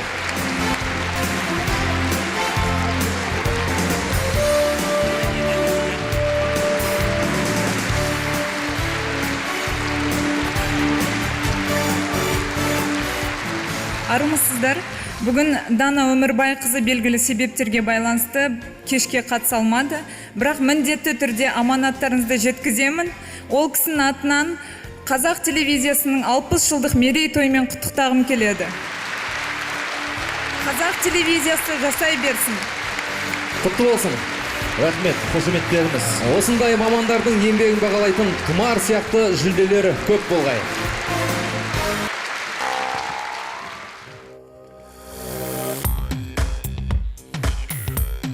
Қайырлы кеш, мереке құтты болсын. Өлшеусіз аймағы самал жел, әлдилеген жайлауы, жандары, жайдары, байлыққа тонып тұрған қойнауы, бұзылмаған ешқашан қаймағы.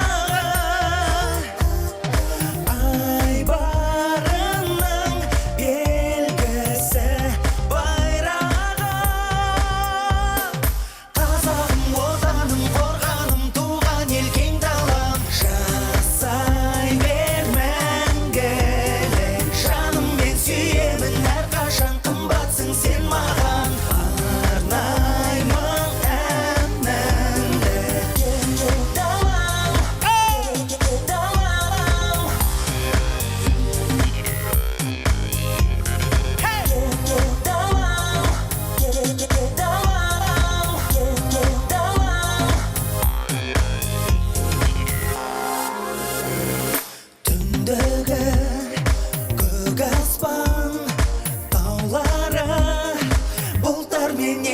жарасқан бар әлем санасқан арманның биігіне жол ашқан ән ұраны әуелеп қырасқан қазағымның бірлігі жарасқан қазағым отаным қорғаным туған ел кең далам жасай бер мәңгілік жаныммен сүйемін әрқашан қымбатсың сен маған арнаймын әнімді кең далам кең далам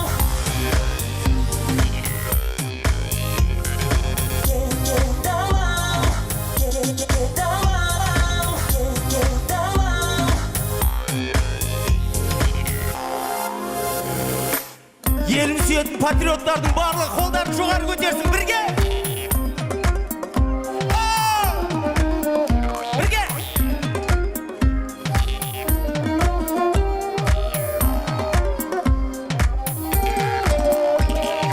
ән ұраны әуелеп қырасқан қазағымның бірлігі жарасқан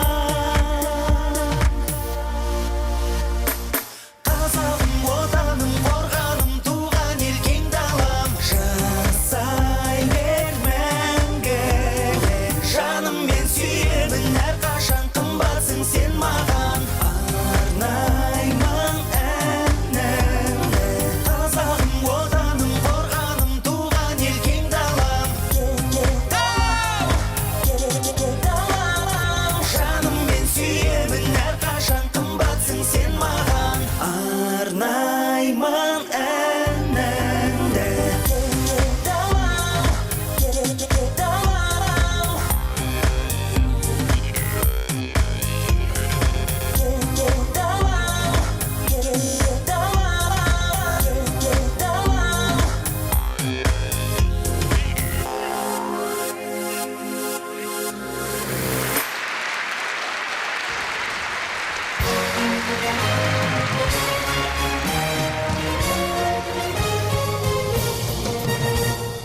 Жыл сайын отандық телеарна қарыштап даму үстінде, жаңа телеарналар ашылуда, дәл осындай жүлдеміз бар. Біздің мамандарымыз шетелде біліктілігін артылып жатыр, шетелдік жоғары оқу орындарында білім алуда.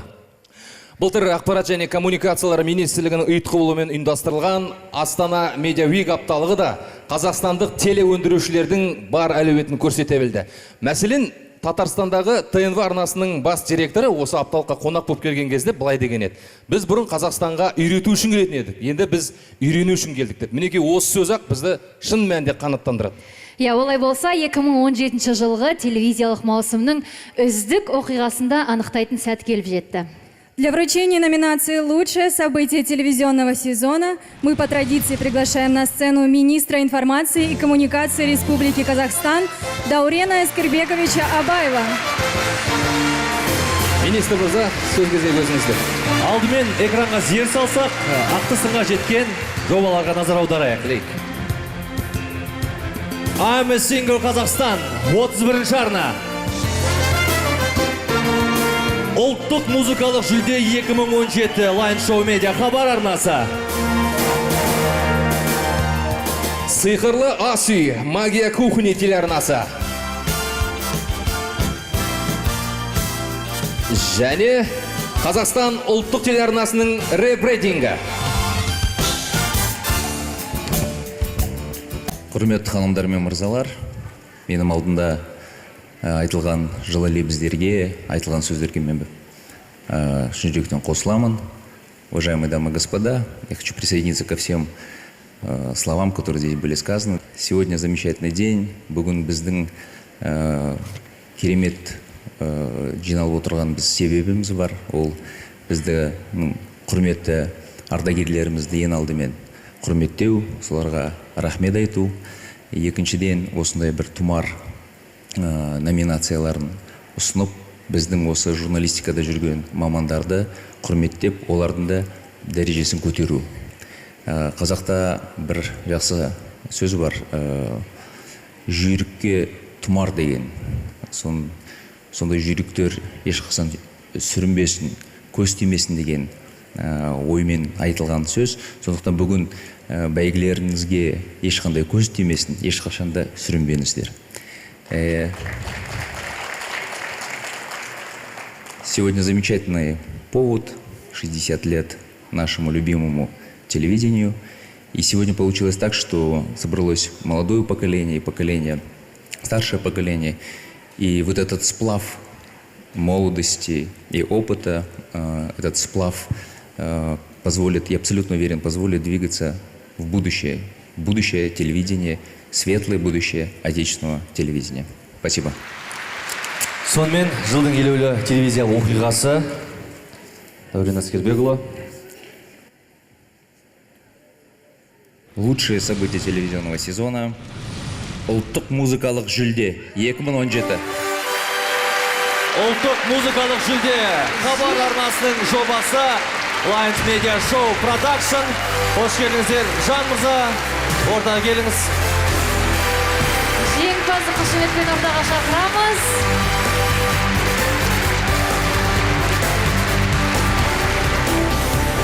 Мінекей.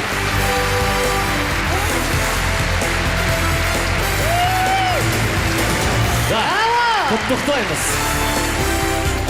Құрметті әріптестер, это на самом деле очень большой, трудоемкий проект, и мы очень рады тому, что именно этот проект совместный с Жаном сегодня обрел на самом деле такой большой приз, очень важно для нас, как лучшее событие года. Агентство «Хабар» и так обладатель очень многих призов, конечно, в разных номинациях за свои 23 года, но этот приз для нас очень достойный. Большое спасибо. И еще хотелось бы добавить от своего имени, от имени нашего коллектива, что все, я думаю, со мной согласятся многие, все те достижения, все те призы, по которым мы получаем сегодня в день 60-летия казахского телевидения, все, конечно, благодаря нашим ветеранам. Если бы не вы так научили, это телевидение не было бы таким, какое оно есть. Спасибо.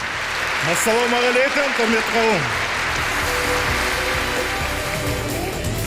У меня аж ноги дрожат, правда. Добрый вечер, друзья. Спасибо большое. Неожиданно, правда. Спасибо.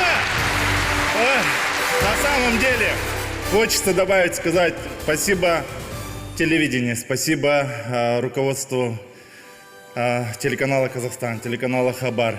Все, кто поддерживает всегда. Министерству спасибо, телевидению спасибо. Это просто уникально. У меня слов нет, я просто в восторге. Спасибо! Тұмарыңыз құтты болсын. Рахмет, Дәурен Әскербекұлы. Жан, құтты болсын. Тұмар ұлттық телевизиялық байқауының жеңімпаздарын марапаттау рәсіміне атсалысқан ұйымдастырушылар мен демеушілерге алғысымызды білдіреміз.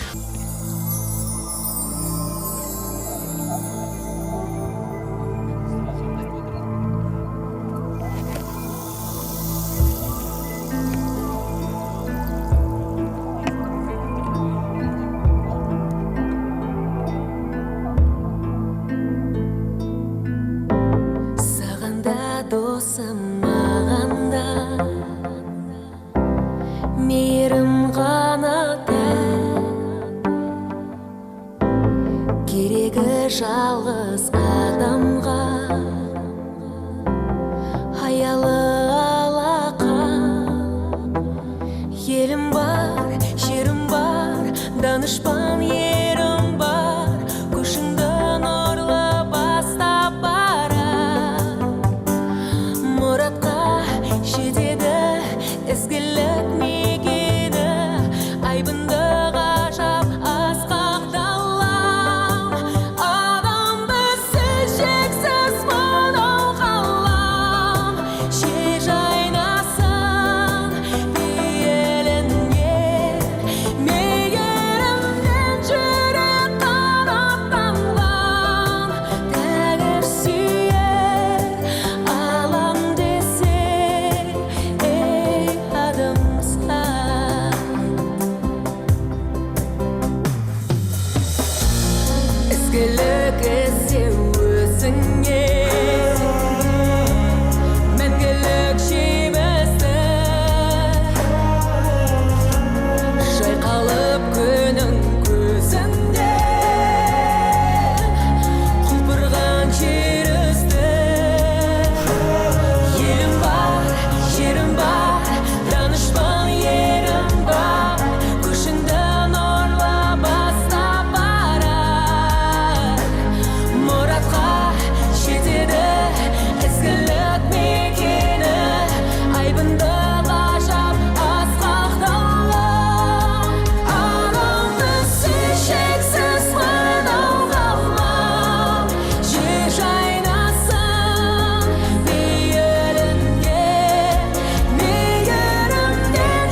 Мөлдір айтшы, бүгінгі концерттің тізгінін ұстау ұнады ма? Қалай ұнамайды? Жігіттер айтыңдаршы.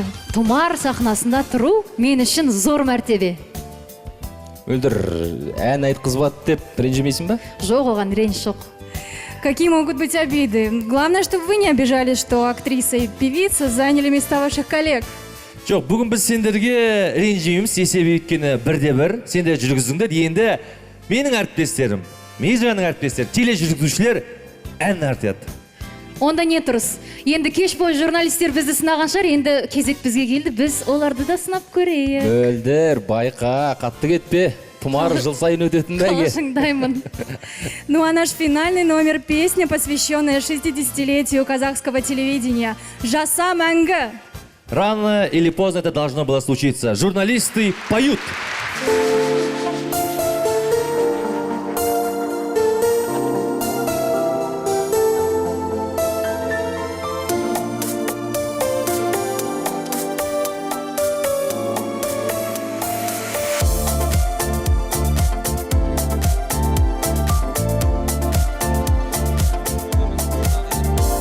Телевизия саласында жаңалықтар таратқан, көрермендер арасында жұрт аузына қаратқан, ақпараттар ағысында кәдесіне жаратқан, журналистер барасында жұмысым деп таң атқан.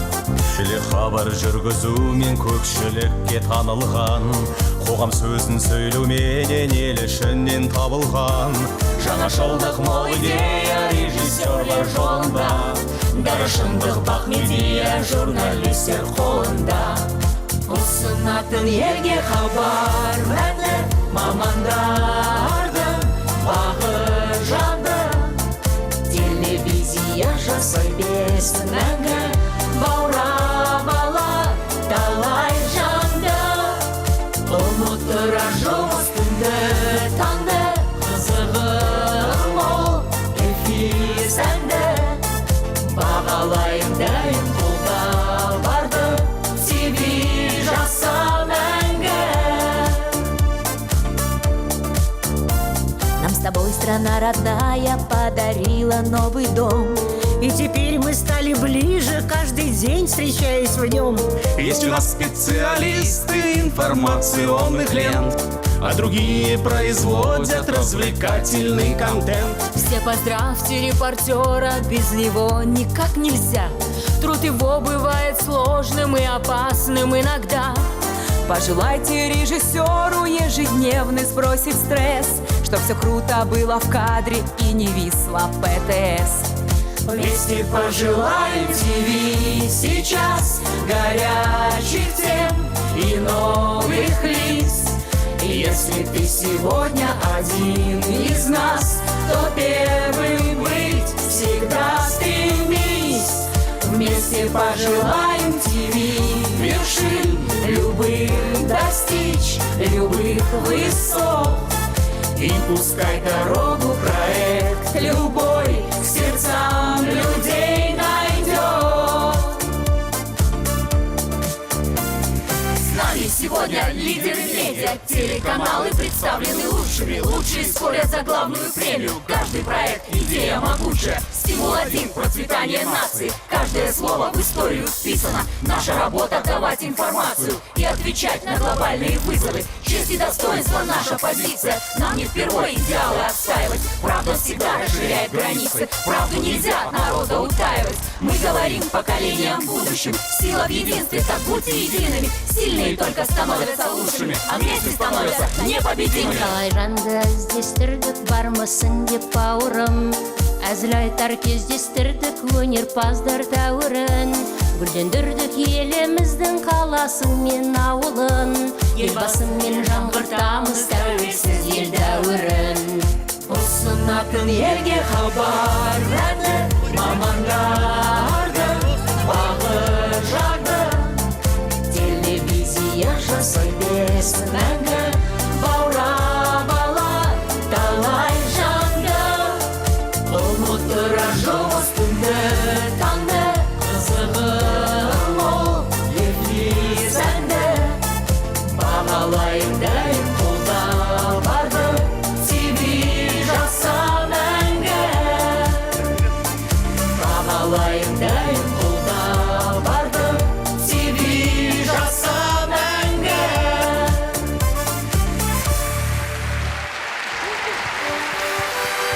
Тұмар ұлттық телевизиялық байқауының жеңімпаздарын шын жүректен құттықтаймыз. Алар асуларыңыз көп болғай. Пусть наши голубые экраны передают только приятные вести, процветание народа и страны. Еліміз аман, жұртымыз тыныш болсын, тәуелсіздігіміз мәңгі болғай. Қазақ телевизиясы жасай берсін. Келесі тұмарда кездескенше. Қош сау болыңыздар.